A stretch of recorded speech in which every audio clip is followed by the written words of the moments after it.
Welcome to Scriptural Snapshots, brought to you by Living Faith Ministries in Kaiser, West Virginia, where we bring the living Word of God into your life. I'm Pastor Gordon Brubaker. We're talking about sound doctrine, and one of the curious things in 1 Timothy chapter 1, particularly in verse 9, it says that the law is not made for a righteous person, but for the lawless and insubordinate. And we've been talking about that little connection that in the Greek is there, the lawless and insubordinate.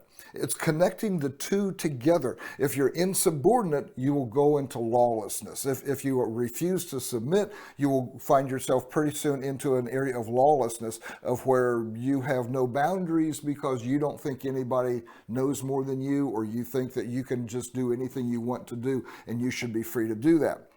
And this is why there's the law. To rope you in, to give you guidelines, to give you, it's boundaries, it's establishing boundaries. But the thing I want to get into again is the connection of the two. It goes on, the lawless and insubordinate. It says, for the ungodly and the sinner. See, people often don't start out just being ungodly. They start out being sinners. They start out, well, I know I messed up, but that's really not important whether I messed up or not. I'm just going to keep on going. And they just keep pushing. And once you start accepting sin in your life, once you start accepting errors, once you start accepting a lower standard for yourself than what you expect of others, once you set that, you will become ungodly because you have no respect. Now, think about this. If I'm going to continually tolerate sin in my life, there will come a time when I will reject anybody who tries to convince me that what I'm doing is ungodly or wrong. And that's when I actually become ungodly, because I don't want to be holy. I enjoy sin. I've done it all my life. I'm going to keep on doing it. It's amazing to me how we will condemn others for doing exactly what we do.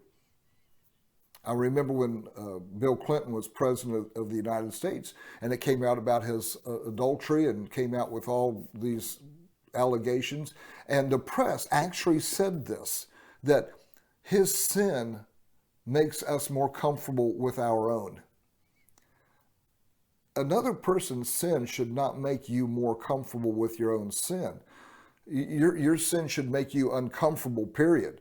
You should be able to say, well, this was wrong of me. And so that takes an attitude of honoring God, of respecting God, respecting the rights of other people, respecting your relationships, to walk in a right relationship. But see, when I start accepting sin and I start living that way, then I start rejecting authority, and now I become ungodly because I wind up rejecting the sound doctrine that God has given me to protect my life and to set those boundaries for me to keep my life pure and holy and to keep me safe. Now, again, this connector, ungodly and the sinners. He said the law was made for the ungodly and for sinners. This is why God gave us the law, that He's setting limits for us to where you won't go too far. It also goes on to say in verse 9, for the unholy and the profane. I find out that if I start using profanity, if I start being profane in my thoughts, profane in my speech, I'm not talking about just curse. I mean profane, putting people down, mocking them, making fun of them, becoming intolerant toward others. That is a form of profanity. And once I become profane toward other people, I become unholy because I'm rejecting the holy. Now listen to this. If I become profane, that children need to be murdered, or it's a proper thing to abort children, and I accept that as well, this is just the way that it is, then I become unholy because I'm rejecting that every human being is created in the image of God. I know this is controversial, but this is sound doctrine. When I reject that, or when I accept that it's okay to kill children, I will move over into the category where it's okay for assisted suicide, for murdering the lame and the blind and the weak and the disabled, and just get rid of all of them. And the basis of that is I become unholy because now I've rejected the concept of God and that we're created in his image. And once I reject that concept, I become unholy. Profanity, a profane life, will lead you into unholiness. Again, these two are connected in the Greek.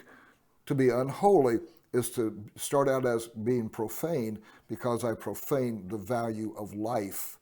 And that allows the opportunity for these other things that we're going to get into tomorrow. So I'm Pastor Gordon Brubaker. God bless you.